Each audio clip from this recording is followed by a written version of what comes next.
Hello दोस्तों, आज का हमारा टॉपिक है द थ्री कैस्केट्स। इसके ऑथर हैं विलियम शेक्सपियर। सबसे पहले हम लोग इसके टाइटल को समझते हैं। यहाँ कैस्केट का मतलब है एक छोटा डिजाइनर बॉक्स, जिसे आप हिंदी में संदूक कहते हो। अब हम लोग इस चैप्टर का इंट्रोडक्शन देख लेते हैं।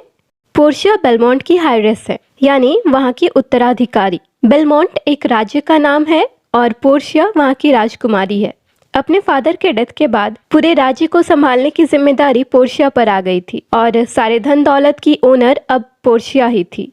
लेकिन जब उनके पिता मरने वाले थे तो उससे पहले ही उन्होंने एक विल रेडी करवा दिया था, जिसमें पोर्शिया की शादी से रिलेटेड कुछ कंडीशंस दिए गए थे। ऐसा उनके पिता ने इसलिए किया था क्योंकि वे चाहते थे कि जो भी राजकुमार पोर्शिया से शादी करे वो बस पोर्शिया की धन दौलत के लिए ना करे, बल्कि पोर्शिया के लिए करे। वो जैसी है उसे वैसे ही एक्सेप्ट करे। उस विल के अनुसार उसके फादर ने 3 कैस्केट बनवाए थे, एक गोल्ड का, एक सिल्वर का और एक लीड का। उन तीनों कैस्केट्स के ऊपर कुछ लिखा हुआ था और उनमें से एक कैस्केट के अंदर पोर्शिया की पेंटिंग थी। वो इंसान जो पोर्शिया की पेंटिंग वाले कैस्केट को चुनता वही पोर्शिया से शादी कर सकता था। इसके साथ ही ये शर्त रखी गई थी कि जो गलत कैस्केट चूज करेगा उसे ये कसम खानी पड़ेगी कि वो कभी किसी से शादी नहीं करेगा और बेलमोंट को हमेशा के लिए छोड़कर चला जाएगा। ये चैलेंज बस बुद्धि को चेक करने के लिए नहीं था, बल्कि कैरेक्टर को चेक करने के लिए भी था। इस विल के थ्रू पोर्शिया के फादर ने ये इंश्योर किया था कि पोर्शिया इन तीनों कैस्केट्स के थ्रू अपने लिए सबसे सुटेबल राजकुमार को ढूंढ पाएगी। आप लोगों ने एक नॉवेल का नाम सुना होगा, द मर्चेंट ऑफ वेनिस। आप लोगों के बुक का ये चैप्टर द थ्री कैस्केट उसी नॉवेल से अडॉप्ट की गई है, इसलिए जब आप अपने बुक में देखोगे तो उसमें अलग अलग एक्ट और सीन दिए गए हैं। तो सबसे पहले हम लोग देखेंगे एक्ट 2 को। एक्ट 2 में सीन 1 और सीन 7 को कवर किया गया है। ये एक्ट कहाँ पे दिखाया जा रहा है? बेलमोंट में पोर्शिया के घर पे। ये चैप्टर काफ़ी लेंदी है और आप सभी बच्चों को ये चैप्टर का एक्सप्लेनेशन एकदम अर्जेंटली चाहिए, इसलिए इस चैप्टर की समरी मैं 1 से 2 वीडियो में कवर करने की कोशिश कर रही हूँ। अगर आप लोगों को फुल एक्सप्लेनेशन चाहिए तो आप लोग मुझे कमेंट करके बताना, मैं वो भी अपलोड कर दूंगी। तो पहले हम कवर करेंगे एक्ट 2 को। आप पहले एक्ट 2 के सीन को समझो। यहाँ एक के बाद एक राजकुमार आते जाएंगे, उन्हें तीनों कैस्केट के सामने ले जाया जाएगा। जो भी राजकुमार बिल्कुल सही कैस्केट को चूज करेगा, यानी जिसके अंदर पोर्शिया की पेंटिंग होगी, वही राजकुमार पोर्शिया से शादी करेगा। तो इन सारे राजकुमारों की लाइन में सबसे पहले नंबर पे है the Prince of Morocco. Prince of Morocco जब पोर्शिया के सामने आते हैं तो वो पोर्शिया से कहते हैं कि वो उनके कलर के लिए उन्हें डिसलाइक ना करे।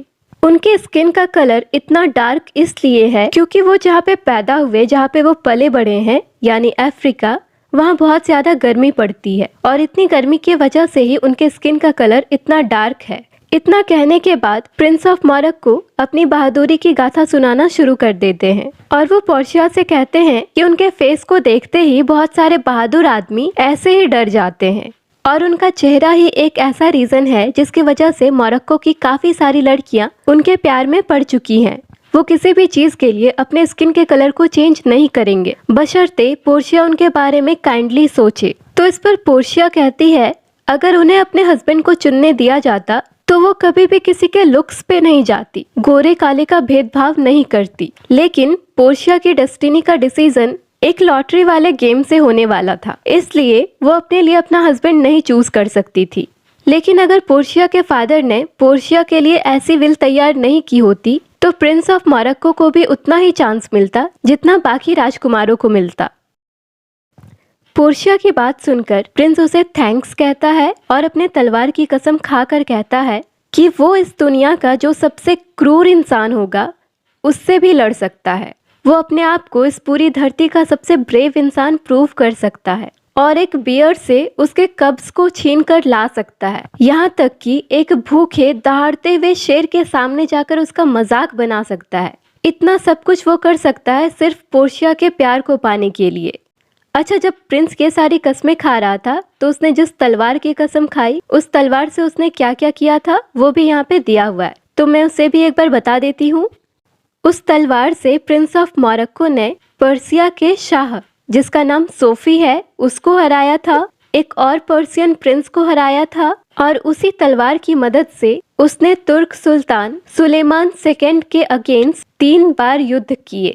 आई होप आप लोगों को समझ में आ गई होगी कि उसने अपने तलवार से क्या क्या किया था। यहाँ तक सब क्लियर है, तो आगे बढ़ते हैं। सारी कस्में खाने के बाद पोर्शिया प्रिंस ऑफ मोरक्को से कहती है कि अब आपके पास 2 ही रास्ते हैं, या तो आप इस गेम को खेलो ही ना और कोई अटेम्प्ट ना लो, या फिर पहले ये प्रॉमिस करो कि अगर आपने कोई गलत कैस्केट को चूज कर लिया तो इसके बाद आप कभी भी किसी से शादी नहीं करोगे और बेलमोंट को छोड़कर हमेशा के लिए चले जाओगे।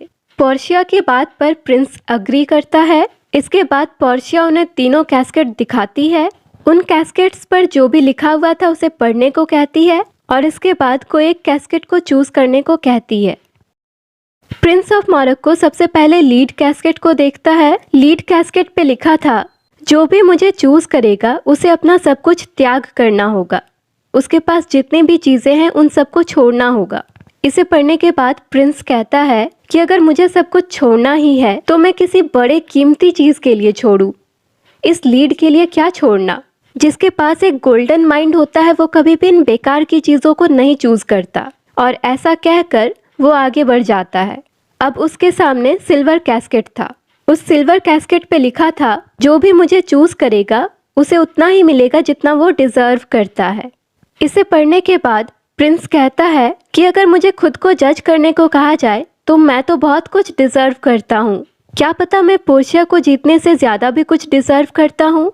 अगर मैं ऐसा सोचता हूँ कि मैं बस पोर्शिया को डिजर्व करता हूँ तो हो सकता हो मैं अपने आप को अंडर एस्टिमेट कर रहा हूँ और उसे अपने आप पे यकीन है कि वो पोर्शिया को इसलिए डिजर्व करता है क्योंकि वो एक राजशाही परिवार से बिलोंग करता है, उसके पास धन दौलत है और वो पोर्शिया को प्यार करता है, इसलिए वो उसे डिजर्व करता हो। ऐसा सोचकर वो सिल्वर कैस्केट को छोड़कर आगे गोल्डन कैस्केट की तरफ बढ़ जाता है। गोल्ड कैस्केट पे लिखा हुआ था, जो मुझे चूज करेगा उसे वही मिलेगा जो हर एक आदमी चाहता है। ऐसा पढ़ते ही प्रिंस ऑफ मोरक्को सोचता है कि पोर्शिया ही वो लेडी है जिसे पूरी दुनिया चाहती है, इसीलिए वो गोल्डन कैस्केट को चूज करता है और चाबी मांगता है। लेकिन जब वो उस कैस्केट को ओपन करता है तो उसमें से एक स्कल निकलता है, यानी खोपड़ी, और उस खोपड़ी में आई सॉकेट में एक मैसेज रखा हुआ था। जब वो उस मैसेज को खोलता है और पढ़ता है तो उस पे लिखा हुआ था, all that glitters is not gold. हर चमकने वाली चीज सोना नहीं होती। उस मैसेज में आगे लिखा हुआ था कि बहुत सारे लोग अपनी जान इसलिए गंवा बैठते हैं क्योंकि वो बस मेरी बाहरी सुंदरता को देखते हैं। गोल्डन टॉम्ब के अंदर बस वॉर्म्स होते हैं और कुछ नहीं। तुम जितने बोल्ड हो, अगर तुम उतने वाइज होते, जितनी तुम्हारी बॉडी में स्ट्रेंथ है, अगर तुम्हारे माइंड में एक ओल्ड एज जितना जजमेंट होता तो तुम कभी भी इस कैस्केट को चूज नहीं करते। Well, good bye. पोर्शिया को जीतने की तुम्हारी कोशिश असफल रही। इतना पढ़कर प्रिंस ऑफ मोरक्को काफी दुखी हो जाता है। वो इसे अपनी किस्मत समझकर एक्सेप्ट करता है और पोर्शिया को गुड बाय कहकर बेलमोंट छोड़कर हमेशा के लिए चला जाता है। अब आगे हमें एक्ट 2 दिखाया गया है और यहाँ पे सीन 9 को कवर किया गया है। ये सीन भी पोर्शिया के घर में हो रहा है।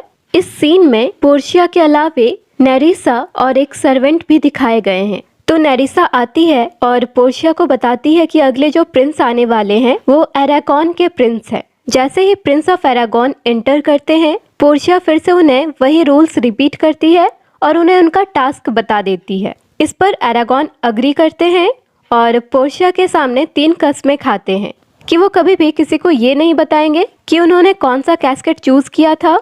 अगर वो फेल हो जाते हैं तो वो अपने जीवन में कभी भी किसी से शादी नहीं करेंगे और इसके साथ ही पोर्शिया और बेलमोंट को हमेशा के लिए छोड़कर चले जाएंगे। वो सबसे पहले लीड कैस्केट के पास जाते हैं।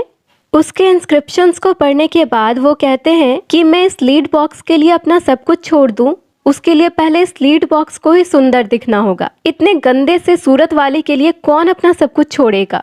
इसके बाद वो गोल्डन कैस्केट की तरफ बढ़ता है और उस पर लिखे इंस्क्रिप्शंस को पढ़ता है। तो हमने पहले देखा कि गोल्डन कैस्केट पे क्या लिखा हुआ था कि मुझे जो भी चूज करेगा उसे वही मिलेगा जो हर एक आदमी चाहता है।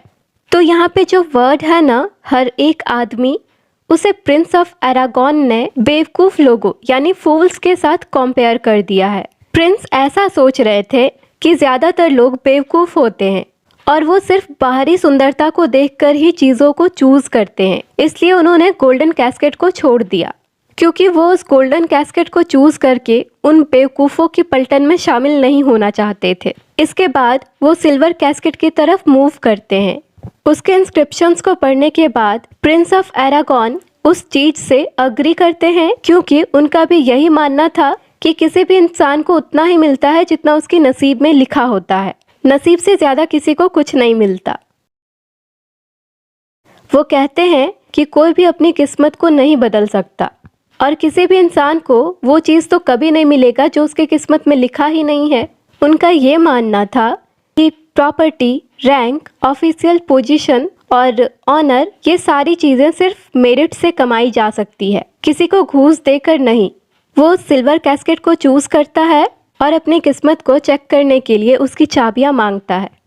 तो आज के इस वीडियो में बस इतना ही। अगली वीडियो में हम देखेंगे कि उस सिल्वर कैस्केट से क्या निकलता है और प्रिंस ऑफ एरागॉन की किस्मत उन्हें पोर्शिया से मिलवाती है या नहीं। आई होप आप लोगों को ये वीडियो अच्छी लगी हो और सारी चीज़ें समझ में आई हो। Thank you for watching.